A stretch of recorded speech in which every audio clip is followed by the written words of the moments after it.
पाइले बीएसकेवाई योजना रे तांकर कार्ड पाइ 10 लाख टंका तांकर पुरुषों पाइ एवं आपण गोटे गोटे महिला को 1500 टंका खर्च करलेनी किए रखिलानी तार मोबाइल को रखिलानी कोठी बिक्री कर सारलानी किए धान बिक्री कर सारलानी किए चाउल बिक्री कर सारलानी किए धार आनलानी एवं से जाई रजिस्ट्रेशन करथि कोन ना 5000 टंका जाई के गाँ रे देखंतु महिला मान अवस्था कोन होची एवं सुरक्षा कथा कोन तांकर रजिस्ट्रेशन कथा सब कथा देखंतु महिला मान को हैरान करछथि हरकत करछथि 5000 टंका देबा पई जो कहिसथि देबे नै कोनोसी प्रतिश्रुति आपण पालन करनै तेणु आगामी दिन में यही प्रकार यदि महिला को असम्मान करेंगे महिला को प्रतारणा करेंगे महिला मान न्यायोचित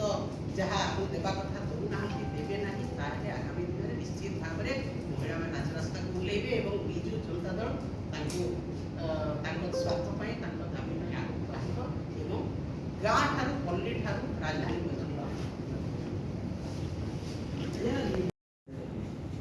खबरदाता सम्मेलन के समस्त स्वागत करुच्ची गुरुत्वपूर्ण प्रसंग आज आम ये आलोचना करवा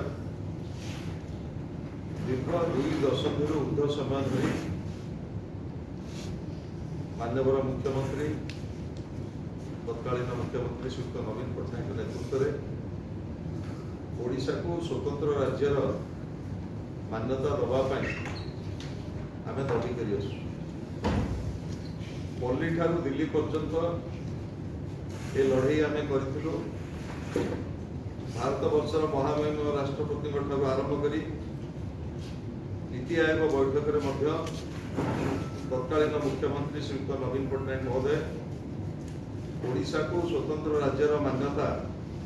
प्रदान करने दीर्घ दिन धरी दाबी कर किंतु दुर्भाग्यर कथा एपर्यंत ओडिशा रे न्यायपूर्ण दाबी प्रति केंद्र सरकार केवल अविचार करना ओडिशा रो ये जो दाबी प्रति सामान्यतम कर्णपात करना आज भारत वर्षर प्रधानमंत्री कहीकि जाइछन्ति जे दीर्घ 10 वर्ष धरी पर्याप्त अनुदान ओडिशार विकास दिया जाए किंतु मैं ये कही रखा चाहे गला साधारण निर्वाचन में ओडिशा 21 संसदीय क्षेत्र 20 संसदीय क्षेत्र भारतीय जनता पार्टी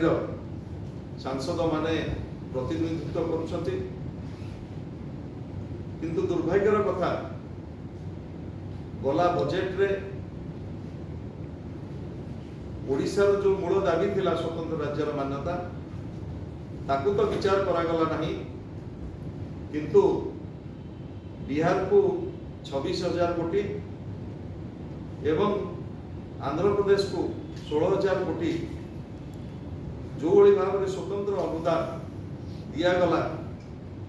कि भाव में गणदेखा करा आम आशा करूँ गला साधारण निर्वाचन में ओडिशा रे जो भाव में जनमत जाइथिला ताको किभली भाव में अणदेखा करा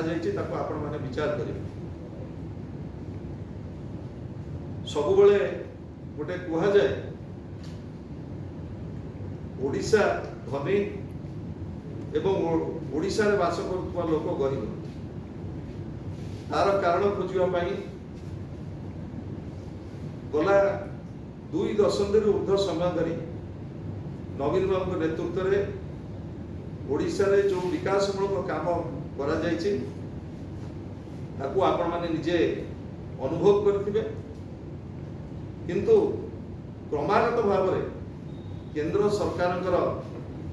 केवल अविचार नुह ओडिशा विरोधी षड्यंत्र पाई